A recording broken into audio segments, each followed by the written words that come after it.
Hello, beautiful people, omnipresent observers,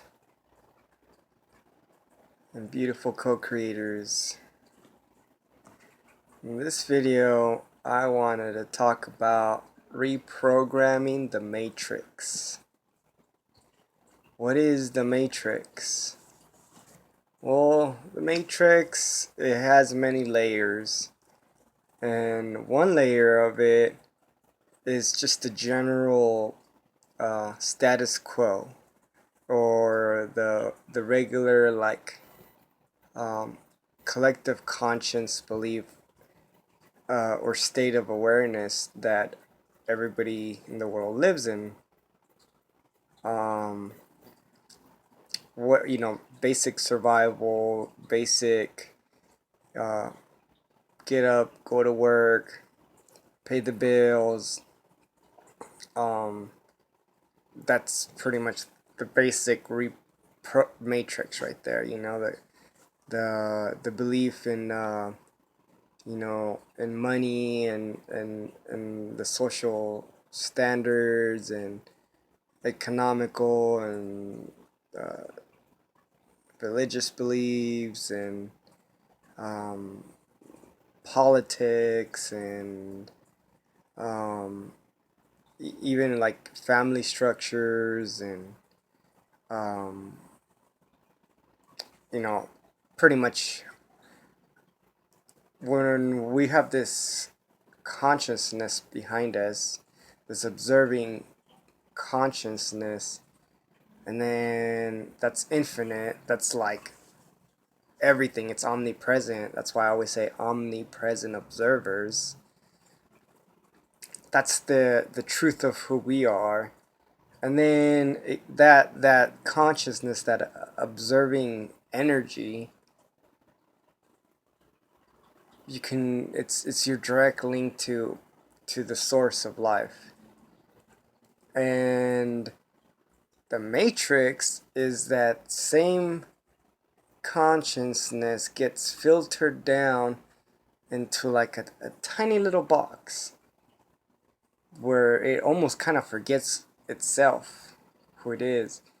And those little boxes is like the matrix. It's like it goes down a dimensional ladder into a little box, and then within that little box we only see the walls within that little box. And that's the matrix. That's the reality that we live in.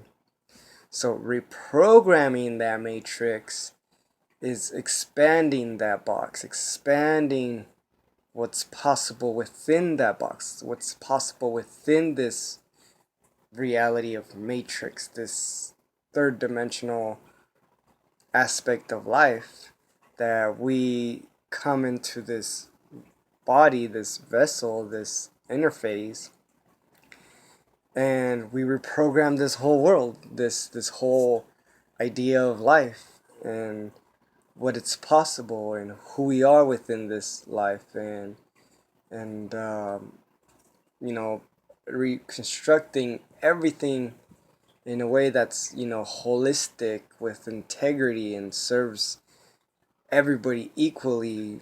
And we recognize our essence, and that's what namaste is. And we create this amazing, almost kind of uh, I mean it becomes almost like not so far-fetched or dreamy to say that like a utopia or heaven on earth is possible. It's actually very feasible.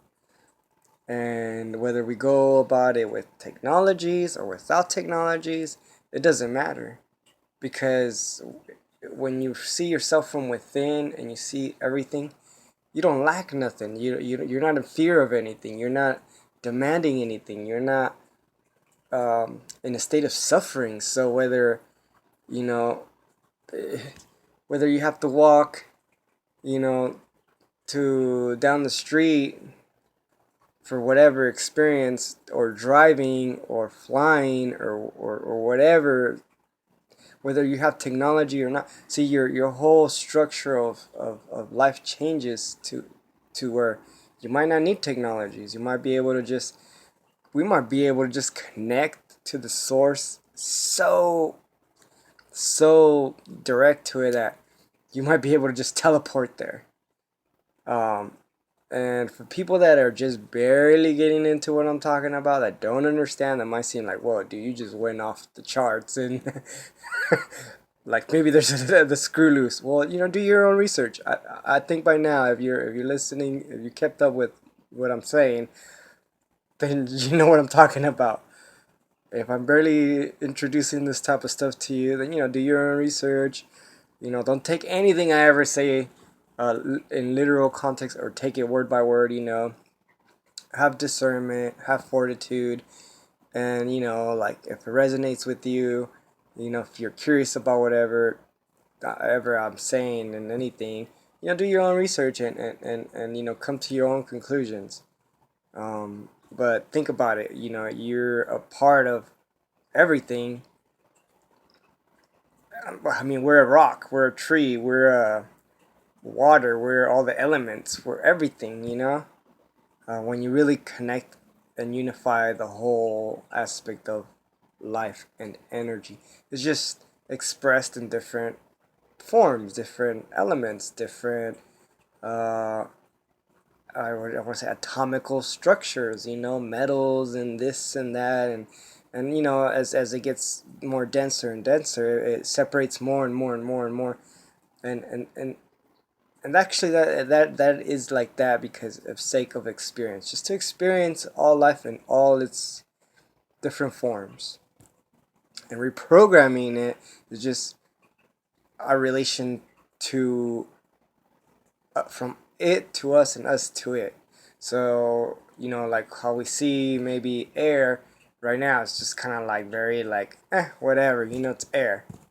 But reprogramming how we actually think about it or observe it, it can be very helpful because our beliefs towards it are it creates this different um, relation to it, and now we become it, and now you can either become like one with it and become breatharian where you don't even have to eat, or you can actually become like an airbender, like a avatar, or you could just enjoy it even more, like it's a natural breath. So it depends on what layers of how you want to go about it, but it won't be just something that you just take for granted and we pollute it.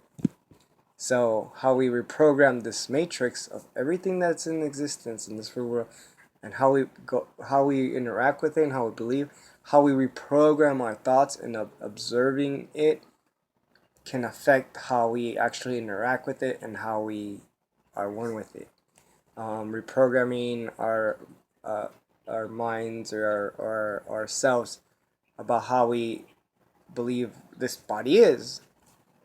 Um, and the whole matrix in all its entirety, and then who knows? I mean, everything is possible. There's infinite possibilities. I can't say how it will be, but I can almost guarantee it will be amazing beyond right now. It's like whoa, like whoa, like whoa. um High vibing, just pure love, pure bliss, pure everything, and grounded, and not this love or bliss where you're like in this la la land, like ignorance is bliss. No, you're actually in a state of bliss, like because you're in a state of bliss. Not because you're not choosing to see the problems of the world, like, oh, I'm just gonna be ignorantly. No, you're consciously blissed. You've dealt with all your karma. You've dealt with all the problems in the world. And I'm not saying that there probably won't be no more problems in the world, but at least whatever does come about, we can probably handle it. We can probably solve it. And, we just continue to live and experience life. And that's all I got to say for this video. Much love, lots of energy, and lots of blessings to you. Namaste. Be in peace.